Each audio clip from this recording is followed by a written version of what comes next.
Picture this, a foal standing up and walking within hours of birth. It's a natural spectacle that seems almost magical. But why is this ability so common among many animals and not with us?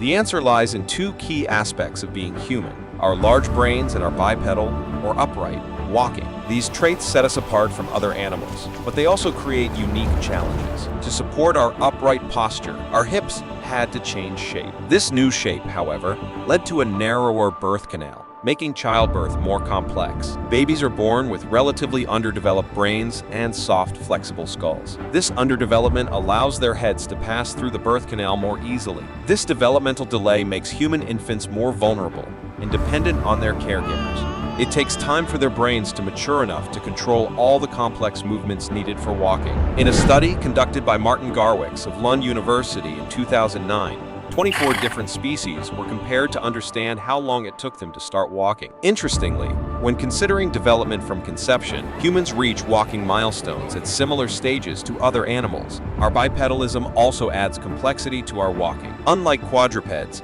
who have a simpler walking mechanism, humans walk heel to toe, which requires precise coordination and balance. This added complexity means we take longer to master walking. But once we do, our bipedal gait gives us advantages in movement and energy efficiency. So why do humans take longer to walk than other animals? The answer lies in the intricate balance of our evolution, particularly in two of our defining traits, our large brains and our bipedal, or upright, walking. Let's explore this fascinating trade-off in more detail. First, let's talk about our brains. Human brains are exceptionally large compared to our body size. This gives us remarkable cognitive abilities, allowing us to think, learn, and adapt in ways that no other animal can. But there's a catch. Our large brains come with a significant developmental cost. During pregnancy, a human baby's brain grows rapidly. However, this creates a problem. If the baby's head becomes too large, it won't be able to pass through the mother's birth canal. To solve this, human babies are born relatively early in their development, with their brains and skulls still soft and flexible.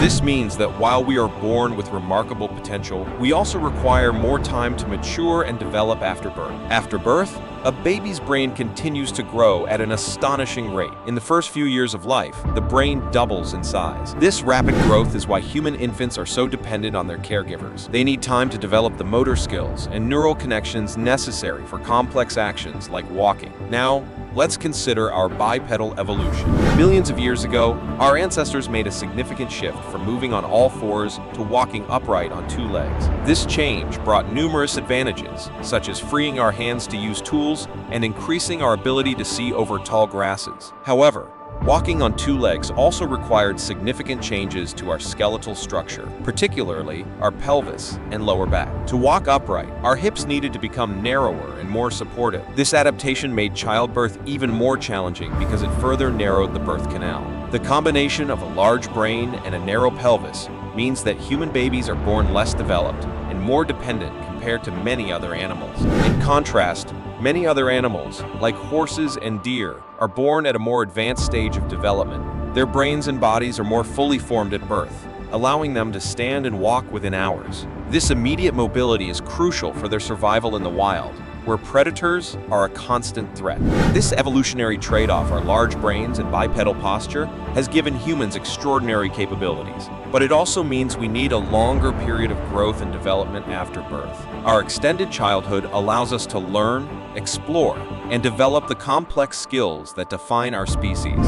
So, while it may seem like a disadvantage at first, this extended period of dependency is actually one of our greatest strengths. It's what allows us to become the intelligent, adaptable beings we are today. The next time you see a baby taking their first steps, remember that those wobbly strides are the result of millions of years of evolution, balancing the needs of our big brains and our bipedal bodies. So, why do humans take longer to walk than other animals? It's a combination of our large brains and our bipedal evolution. These unique traits make us who we are, but they also mean we need more time to develop after birth. It's a fascinating trade-off that highlights the complexity of human evolution. If you enjoyed this deep dive into human development, make sure to check out our other videos for more intriguing topics. Don't forget to like, subscribe, and hit that notification bell so you never miss out on our latest content. And remember, stay curious and keep exploring.